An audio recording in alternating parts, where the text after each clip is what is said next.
The city of Calgary says repair to that broken water main is taking longer than expected. It doesn't think it's going to have an exact date for when water restrictions will be lifted for a few days yet. The thing to remember here is that time is something we need to ensure that our water supply remains safe and that it comes back consistently. The city released this timeline showing the state of repair, sort of where they are, and those milestones, the crucial steps that lie ahead when repairs, when flushing, and when testing will be carried out. Officials hope to be able to share more information by the middle of next week.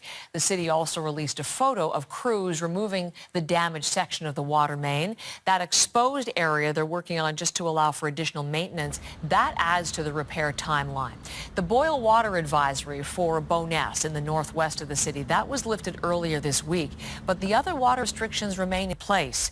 The ban on external or outside water use, watering lawns, filling pools, and washing cars, for example, that is still not allowed. So again, still no clear idea for when this will all be resolved. And even though we've been covering this on a daily basis, we thought we'd spend some time today sort of looking at the issues in greater detail. And we're going to do so with Carrie Black, who's a civil engineering professor and the Canada Research Chair in Integrated Knowledge, Engineering and Sustainable Communities at the University of Calgary. Professor, welcome to our program. Thanks so much for having me. You know, as I've been describing what's been going on in Calgary, I've been using the word catastrophic on numerous occasions. Is that the correct characterization for what we're seeing?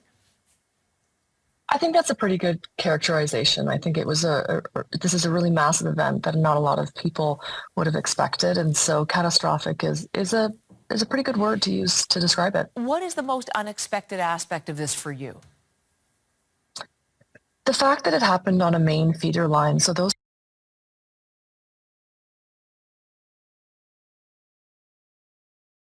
main feeder lines are the pieces that connect the city to your water system. And so you don't often expect failures of this magnitude on that main line. And often as engineers, we're trained to look to ensure that we have failure when it occurs. It's not something major and catastrophic. We have warning signs that tell us first. That's not necessarily what happened in this case. So when something of this magnitude happens on a main feeder line that feeds big portions of the city, that's something that, causes a great deal of alarm and asks us to relook at what's the state of our infrastructure across the rest of the city. I'm going to come to that in just a second, but you raised something that struck me as well. The fact that we understand, or to this point anyway, that there was no forewarning on all of that. That was a surprising aspect, but which maybe we can talk about in a little bit more detail. But also, what would seem to me as an outsider, the relative newness of this feeder main. The mayor said this is a pipe that had a life expectancy of 100 years, but this was only about 50 years old. So was that also a surprising aspect to you?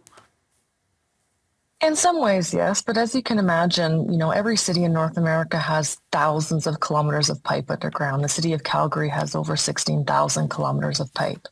And so are you aware of what's happening at every stretch of that pipe? That's a different conversation.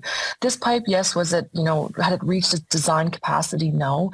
And that's what's really causing a lot of, interesting conversations about what exactly is going on and what do we know about what happened and what didn't happen. I think people are looking to have an answer right away. But when you've got something underground, it takes a little bit of time to figure out what exactly is the root cause of that. And what are the key questions for you that need to be answered, both in the short term and then longer assessment? Well, I think you'll get the answers, structurally on what happened to the pipe, and we'll get to the bottom of what caused it. For me, looking forward, it's really about asking ourselves across Canada, are we prepared for these kinds of things to occur? Because the reality is what happened in the city of Calgary is not a city of Calgary issue. It's a all of Canada problem. We should expect something like this to happen in all of our cities. And so are we prepared to deal with that when that comes up? Are we ready to tackle those problems when they occur? Is the everyday Canadian ready to reduce its water use if they need to? That also was something that stuck with me because, again, Calgary's mayor said that Calgary is a leader in Canada for having the fewest water main breaks. And I was thinking if this could happen in Calgary, what must be the situation across the country? How do you think Canadians view infrastructure, Professor? I think it's safe to say most Canadians don't really care that much about their infrastructure, and that's because half the time you can't see it. And usually what happens with infrastructure is it's the first thing, that you rely on. So when it breaks, it's the first thing that you'll complain about, but it's the last thing you want to pay for. And that's a huge problem with infrastructure. It costs a lot of money to maintain our infrastructure. The average Canadian doesn't necessarily want to pay for it. And so we don't pay that much for our water in the grand scheme of things. And we don't pay that much in terms of how we maintain our infrastructure. And so it's a really challenging space to work within because it's something that we rely on so heavily as Canadians, but we don't necessarily value that infrastructure in the way that we rely on it until something happens. There are always, pomp and ceremony announcements when something's being built, a new bridge or something like that, but the money that goes to maintain said infrastructure, bridge or otherwise, as you say, it's perhaps not as public, not as great of priority, certainly doesn't perhaps grab the interest of the Canadian public. But now we have the situation, and it is a reminder. What do you think are the lessons for not just Calgary, for other municipalities, and for Canadians in all of this? Yeah, this is a real eye-opening moment for, I think, a lot of Canadians. So first and foremost, how much money are we putting towards our infrastructure, and are we all prepared to put a bit more into it? Because the reality is, aging infrastructure in the Canadian context, we've got a big problem.